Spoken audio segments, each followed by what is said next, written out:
오늘이 12월 27일 2015년의 마지막 송년 주일입니다. 벌써 한 해의 끝자락에 와 있습니다. 뭐든지 그렇지만 끝자락에 서게 되면 만감이 교차합니다.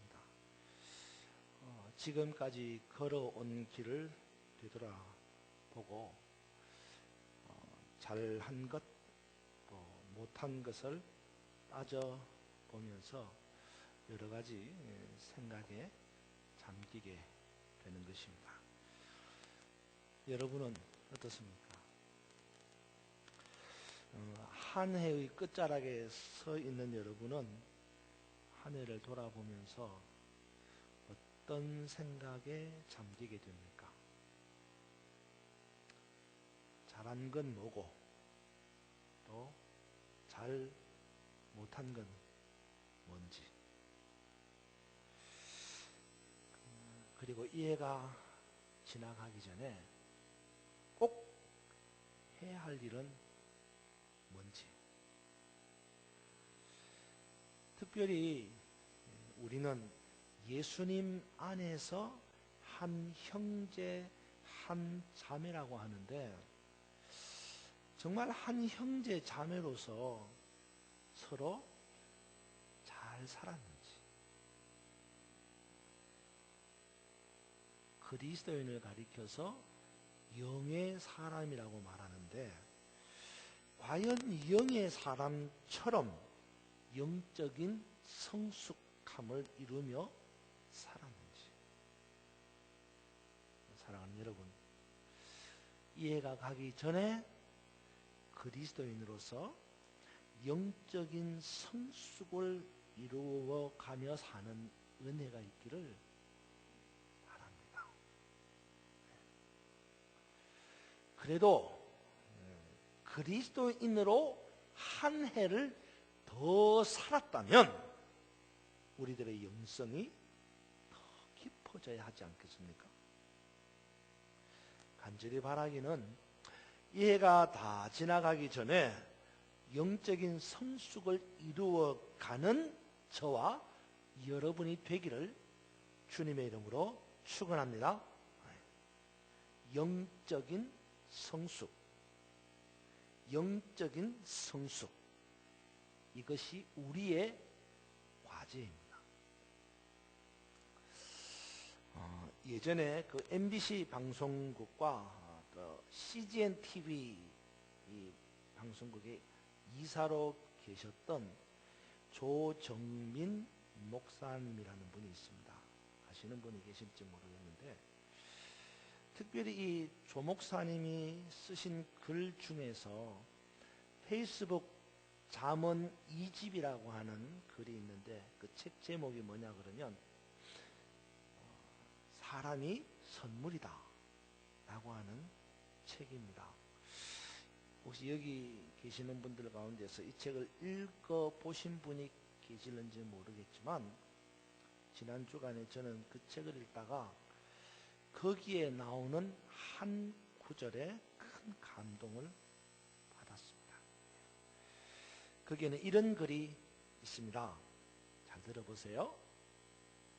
스물에는 세상을 바꾸겠다고 돌을 들었고,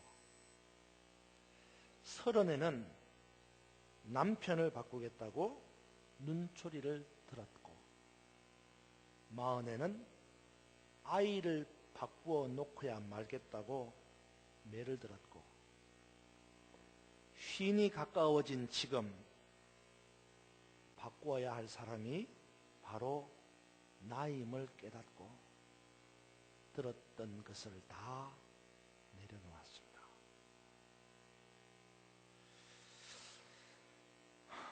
이거를 읽는 순간 나는 이라고 하는 이 날카로운 창에 저의 영혼이 마구 찔리고 있는 것을 느꼈습니다.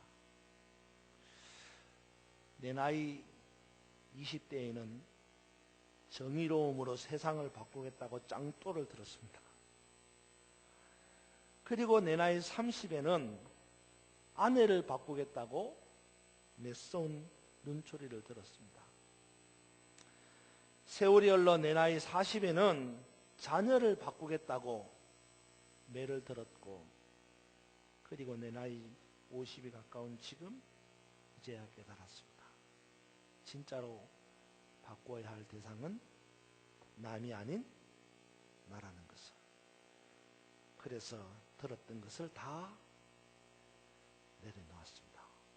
라는 글이에요. 이걸 읽으면서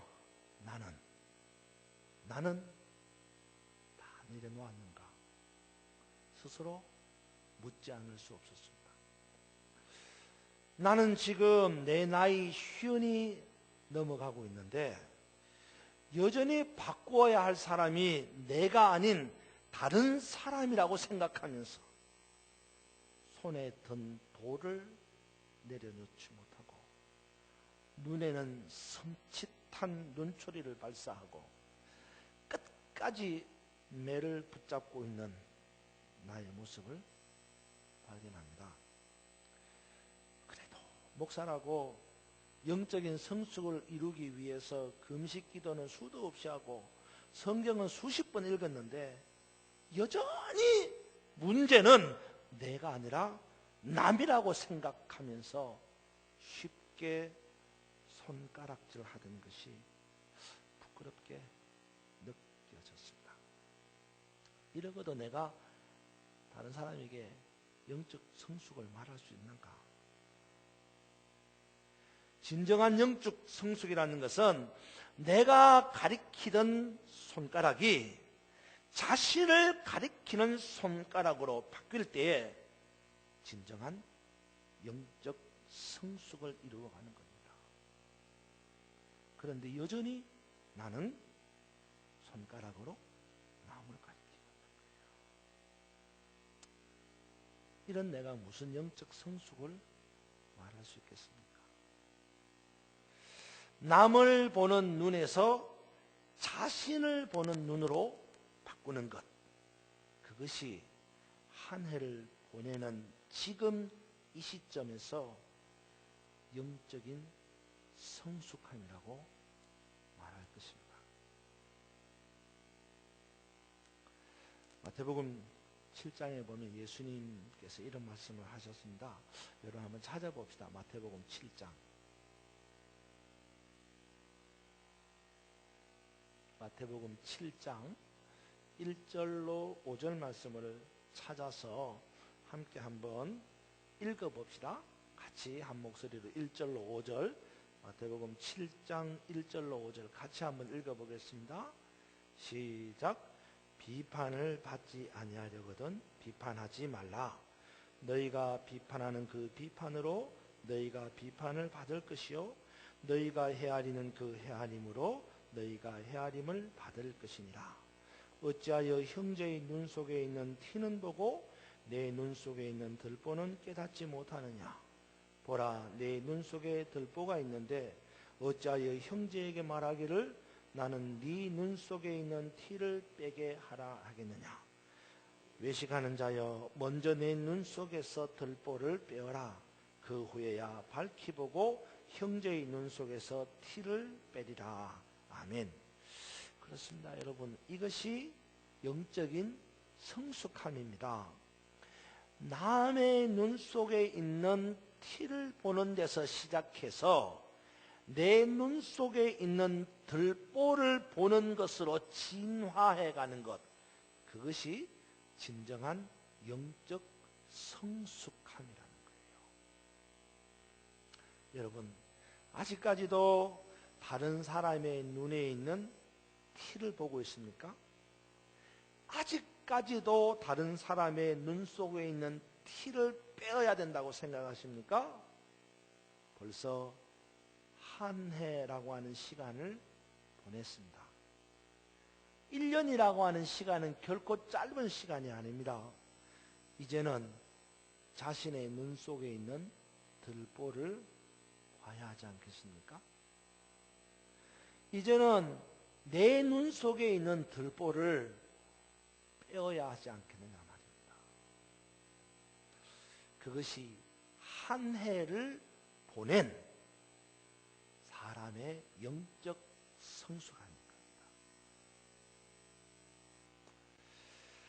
여러분 들어보셨어요? 중2병이라는 말 들어봤어요? 중2병이 뭡니까 여러분? 도대체 무슨 병이길래 중2병이라는 말이 나도는 걸까요? 실질적으로 이 중2병이라는 말은 병리학적인 설명이 없습니다. 단지 중2가 되면 흔히 겪는 현상이라고 말합니다. 그 중2가 되면 겪는 정신적 현상이 뭐냐? 일종의 허세입니다.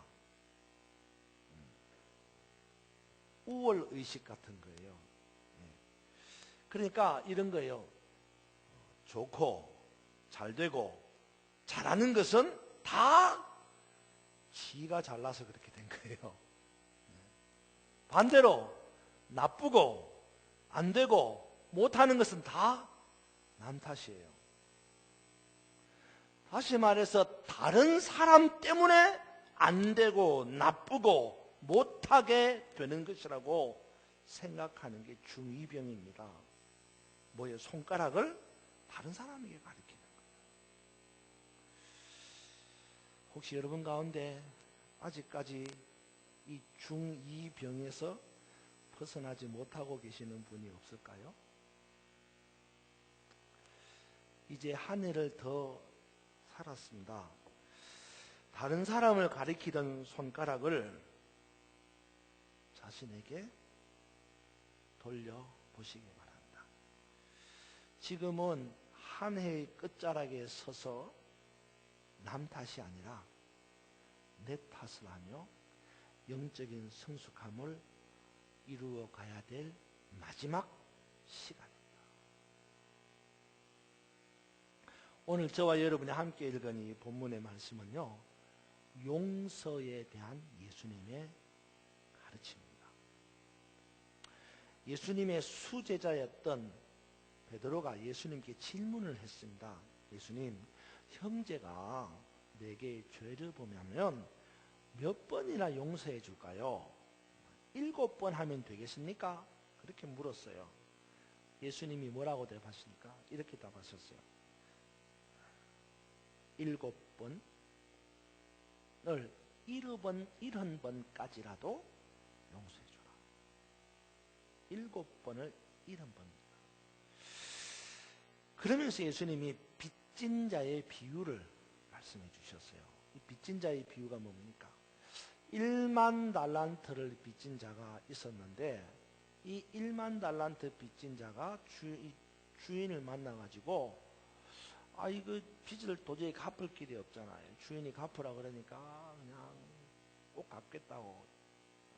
그러니까 주인이 그 갚겠다는 말을 듣고 그냥 주인이 탕감을 해줬어요.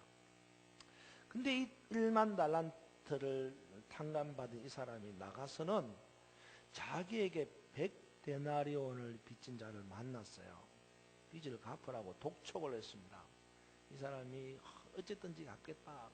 그러니까 뭐 이것도 팔고 저것도 팔고 다 갚으라. 그러니까 뭐 갚을 방법이 없잖아요. 결국은 붙잡아다가 옥에 가두어 버렸습니다. 이 소식을 들은 주인이 노하여서 그 사람을 보다가 너도 똑같이 내게 진 빚을 다 갚으라. 못 갚아? 그럼 너도 옥에 들어가. 그러는 그 사람도 옥에 넣어버렸다는 거예요. 그러면서 예수님이 이렇게 말씀하십니다. 너희가 각각 마음으로부터 형제를 용서하지 아니하면 나의 하늘 아버지께서도 이와 같이 너희를 용서하지 않는다는 거예요. 한마디로 너희가 용서를 받았으니 너희도 용서하라는 거예요. 근데 우리는 좀처럼 그러지 못합니다. 용서받기는 좋아하는데, 그죠? 용서하는 것은 싫어요. 자기 자신에 대하여서는 용서받고 싶은 마음이 간절한데 남에게는 용서하고 싶은 마음이 없다는 겁니다. 그러고 보면 우리는 용서에 대하여서 잘못된 이중적 잣대를 가지고 있는 겁니다. 똑같은 죄를 지었음에도 불구하고 자기 자신에게 대하여서는 상당히 관대합니다. 그래요? 그래서 어쩔 수 없어서 그랬다고, 그죠? 그렇게밖에는 할 수 없었다고, 그 상황이 되면 누구도 그렇게 할 수밖에 없을 거라고, 그러면서 자기 자신에 대해서는 굉장히 관대하면서 용서하는 거예요. 하지만 다른 사람이 똑같이 그런 죄를 지으면 그때는 엄청나게 엄격한 잣대를 댑니다. 어떻게 그럴 수 있느냐고, 도저히 이해가 안 된다고, 절대로 있을 수 없는 일이라고, 그렇게 말하면서 절대로 용서할 수 없다는 겁니다. 결코 용서가 안 된다는 거예요. 참 이상합니다. 그죠? 자기 자신은 용서하는데 남은 용서할 수 없는 이 상황, 이것이야말로 전형적인 중2병입니다. 영적인 성숙함과는 거리가 먼 거예요. 이제 우리는 올바른 용서의 이중적 잣대를 사용해야 합니다. 영적으로 성숙한 이 용서의 이중적 잣대를 사용해야 한다는 말입니다. 자기 자신에 대해서는 엄격해야 하지만 다른 사람에게 대해서는 관대할 수 있어야 한다는 거예요. 여러분, 용서는요, 관대함입니다. 우리가 주기도문을 식상하도록 외우지 않습니까? 그죠? 예, 주기도문에 뭐라고 고백합니까? 하늘에 계신 우리 아버지, 기도하다가 우리가 우리에게 잘못한 사람을 용서하여 준 것 같이 우리의 죄를 용서하여 주십시오. 그렇게 기도한다. 우리가 우리의 죄에 대하여서 관대하려면 먼저 다른 사람의 죄에 대하여서 관대해야 하는 것입니다. 영적인 성숙함이란 다른 사람의 죄에 대하여 관대하게 용서할 수 있는 것입니다. 문제는 그러지 못하다는 거예요. 관대하게 용서할 수가 없는 거예요. 다른 사람에게 대해서 용서가 안 되는 거예요. 그렇죠? 관대하지 못한 겁니다. 이게 문제예요. 그 말씀을 준비하다가 한번 묵상해 봤습니다. 왜 용서를 못하는 걸까? 응? 여러분, 왜 용서를 못하지요? 다른 사람을 용서하지 못하는 이유가 뭘까요? 여러분도 아마 그런 적이 있었는지 모르겠는데, 학교 다닐 때 제가 선생님으로부터 종종 그런 이야기를 들었어요. 뭐냐 그러면, 너는 도대체가 반성하는 기미가 없어. 여러분, 학교 다니면서 그런 이야기 안 들어보셨어요? 가끔씩 제가 그런 이야기 들었어요. 너는 도대체가 반성하는 기미가 안 보여. 제가 기억을 들어보니까 한 번은 이 운동화를, 새 운동화를 샀는데, 요즘에는 정말 신이 좋잖아요. 근데 옛날에는 운동화 새 것을 사면 가끔씩 신발에 문제가 생깁니다. 어디에? 뒤꿈치에. 그죠? 그래서 신발을 새 신을 사면은 이 뒤꿈치가 땅땅하기 때문에 내 발의 뒤꿈치에 걸려가지고 발이 스치면 이렇게 상처가 난단 말입니다. 그래서 어떻게 해요? 새 신발이지만 팍 구겨서 신는 거예요. 하루는 그 새 신발을 신고 학교를 가는데 가는 도중에도 막 아팠어요. 돌아오는 집에 오는 길에는 막 확 구겨서 신었습니다. 선생님한테 잡혔어요. 잡혀가지고 이 학생 신분에 이 품위를 지키지 못하고 신발을 구겨 신었다. 학교 이미지를 그래서 학교 모자도 쓰고 다니니까 학교 이미지를 손상시켰다 이러면서 정문에서 딱 붙잡혔어요. 그래가지고 교무실로 끌려가가지고 반성문을 쓰라는 겁니다. 제가 선생님에게 선생님 저 새 신발을 사가지고 신발이 뒤꿈치가 너무 아파가지고 구겨 신었다고 그렇게 설명을 했는데도 선생님이 이렇게 대답을 하셨어요. 야, 뭔 말이 많아. 어? 쓰라면 쓰는 거지. 도대체 너는 반성하는 기미가 없어. 그런 거예요. 그래서 결국 저는 그때 5장의 반성문을 쓰고 강목으로 엉덩이에 수차례 맞았습니다. 그리고는 교무실에서 풀려났습니다. 그때 제가 그런 생각했어요. 나는 잘못한 게 없는데. 그러면서 뭐냐면 설사 내가 잘못했다고 해도 나는 내가 잘못한 것에 대한 정당한 값을 지불했다. 무슨 말인지 알아요?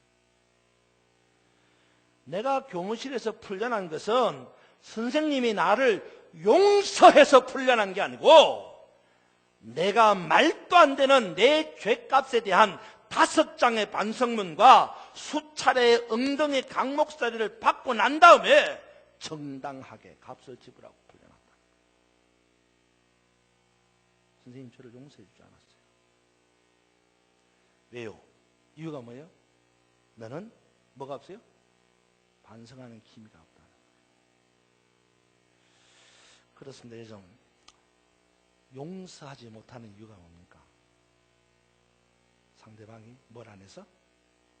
반성을 안 해서 용서를 안 하는 거예요. 그러니까 반성을 하면 내가 용서할 수 있는데 네가 반성을 안 하니까 내가 용서를 못 한다는 거예요. 그러면 여러분, 용서는 반성을 해야 용서를 하는 겁니까? 용서는 반성을 전제로 하는 겁니까? 결코 그렇지 않습니다. 용서를 함에 있어서 상대방의 반성이 꼭 필요한 게 아니에요. 엄밀히 말하자면 용서는 내가 하는 것이지 상대방을 보아가면서 상대방의 태도를 따라서 조건적으로 하는 게 아니다 이 말이에요. 상대방이 뻔뻔하고 반성하지 않는다고 해도 내가 용서할 수 있어요. 용서란 상대방의 모습에 따라서 내가 하는 게 아니에요. 상대방의 모자라는 모습을 그대로 인정하고 품어주는 게 진짜 용서다 이 말이에요. 그러기에 용서의 그릇은 상대방의 자세를 따라서 결정되는 게 아니라 내가 상대를 사랑하는 양에 따라서 결정되는 거예요. 다시 말해서 용서의 주체는 용서하는 사람이에요. 상대방의 자세를 따라서 용서하고 안 하고가 결정된다면 용서의 주체는 내가 아닌 누구예요? 상대방이에요. 우리는 왜 용서를 하지 못하는 겁니까? 상대방이 반성하는 기미가 없어서? 아니에요. 내가 용서하려는 사랑이 없기 때문에. 여러분, 아담과 하와를 보세요. 아담과 하와. 왕 되신 하나님의 명령에 불순종하고 선악과를 따먹는 죄를 지은 아담과 하와는 반성을 했어요, 안 했어요? 응? 안 했어요. 회개 안 했어요. 오히려 그들은 바위 뒤에 숨어버렸고 따지고 묻는 하나님의 말씀에 뭐 했어요? 하와 때문에, 뱀 때문에, 변명으로 일관했어요. 그러나 하나님은 아담과 하와를 용서하셨어요. 동물을 잡고 피를 흘리고 가죽옷을 치어 입히는 사랑의 용서를 보여주셨다 이 말이에요. 예수님의 십자가 사건은 용서에 대한 더욱더 분명한 표현입니다. 여러분 한번 물어봅시다. 우리가 죄를 지었습니다. 그죠? 그 죄에 대하여서 용서가 먼저입니까? 회개가 먼저입니까? 여러분, 우리가 죄를 지었습니다. 그런데 그 죄에 대하여서 용서를 먼저 하는 겁니까? 회개를 먼저 하는 겁니까?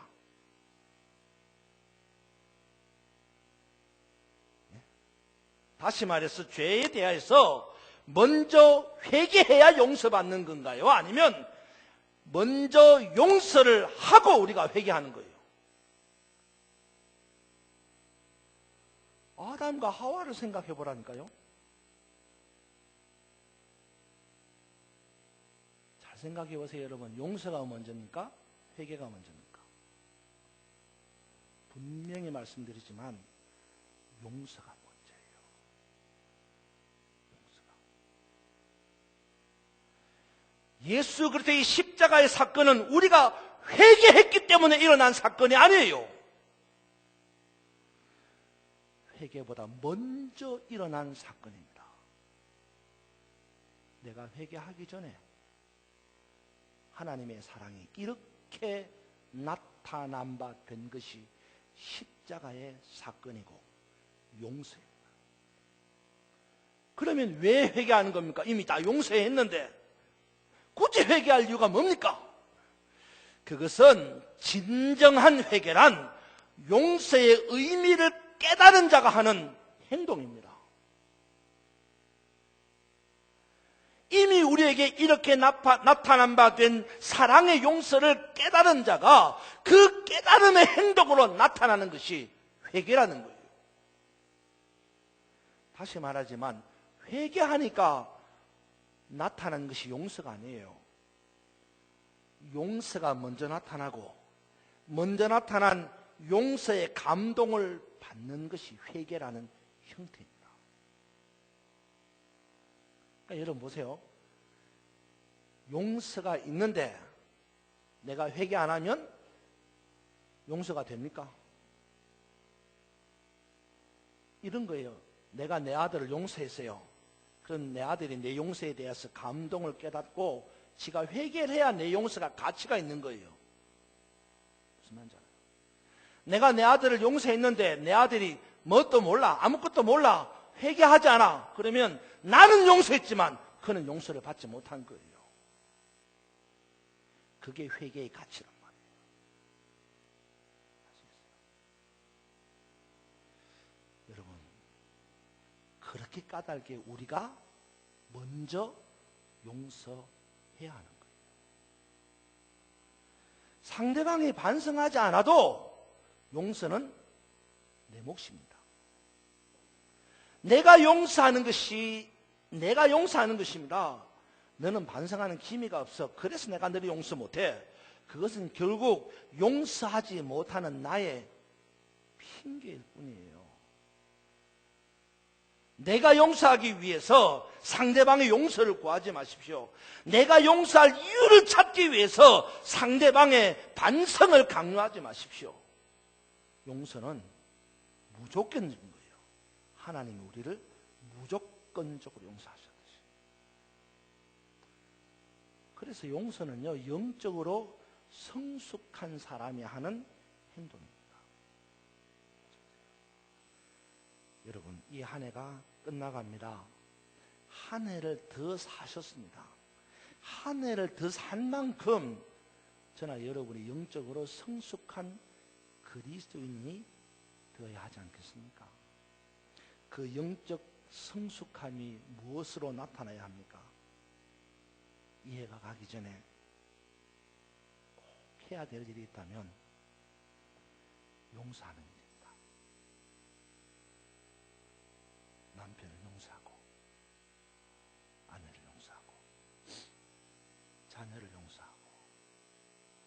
형제를 용서하고 이웃을 용서하고 그리고 성도를 용서하십시오.